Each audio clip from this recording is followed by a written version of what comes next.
شاکره هغه جنت کې وی الله تعالی د خپل جنتیانو ته که نه خپلو بندګانو ته چې کله وی فرض که داسې ناست دي که نه خدای دې ما بوځي داسې ناست یم او دغه مالټې ته مې زړه وشي که نه داسې اشاره کې الله تعالی به یې ورته جوخته راوړي اوس زه دلته ناست یم بټي کوټ ساحه ده صحیح دی دې مالټې ته مې زړه شوی دی که نه څو درېږه چې کوم یو پکې خوږه خوږه راوشي ماشاءالله دا زموږ او ستاسو د خوږ وطن هغه دي څه ورته وایي مالټې دي اوس چقو را سره نسته چې نیمه کړی او ستاسو په مخ کې ما خوړلی وی که نه دلته الحمدلله اوس دغسې په سوونو باغونه دي دغسې په زرګونو جریبه د دې مالټو باغونه دي دکې هغه یو قسم ته لال مالټې ورته وایي پوهېږې دا چې ورسېږي اووه کیلو یعنې یو من د افغانستان یو من دلته 1500 افغانۍ 4.5 افغانۍ دې نه نرخونه نه کمیږي په حساب کې لله الحمد څومره پیسې کېږي د دهقانانو دا ټولې اکثره دولتي ځمکې دي دا ټولې اکثره په اجاره باندې ورکول شوي دي نو قمر بنسټ هم اوس دغه دی په لغمان کې چې کوم باغ دی ورسره دلته په ننګرهار کې د فارم اډې طرف ته دلته هم یو 15 جریبه باغ اغستی دی نو تقریبا یو ځای کې د 2 کالو د لغمان چې د اوس یې نښه راوړې ده 3-4 کالو کې به انشاءالله دا مالټې دغسې رسیږي دا به خرڅېږي هغه کومه ګټه چې ده یتیمانو غریبانو دغې ته به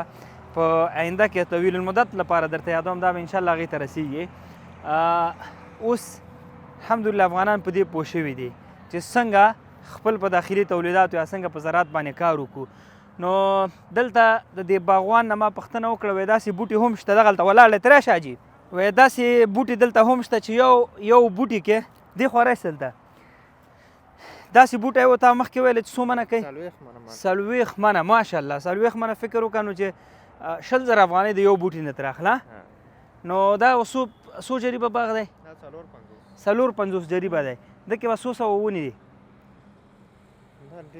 ډېرې دي که نه نو دغه یو فصل نه یو 40 لکه افغانۍ ټولېږي 10 لکه 15 لکه یو ټیم کې هر 15 لکه افغانۍ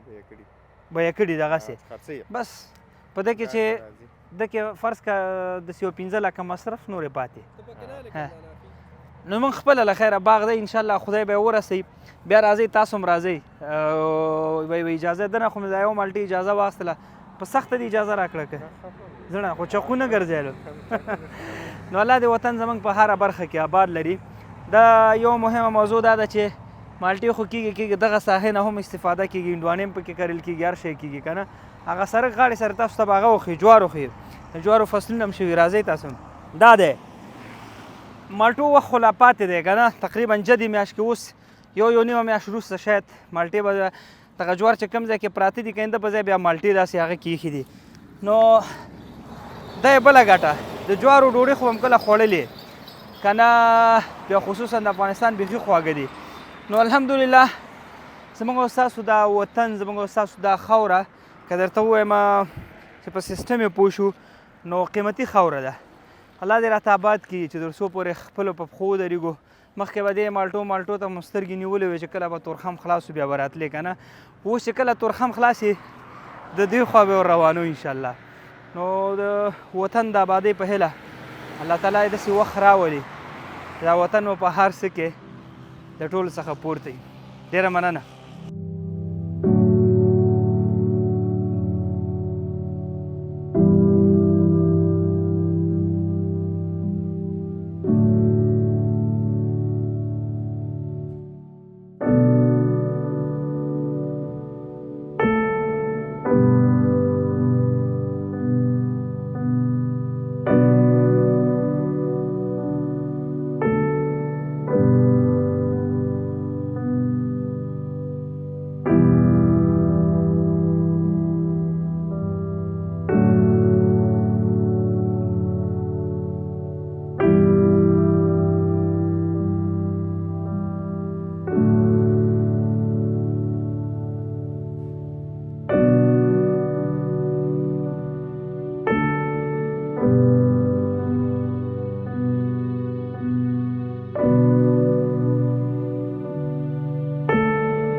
هغه خویندې ورونه چې په خارج کې اوسېږي او له دې کورونو څخه اسلامي مراکز، دیني مراکز، مسجدونه، مدرسې ترې لرې وي،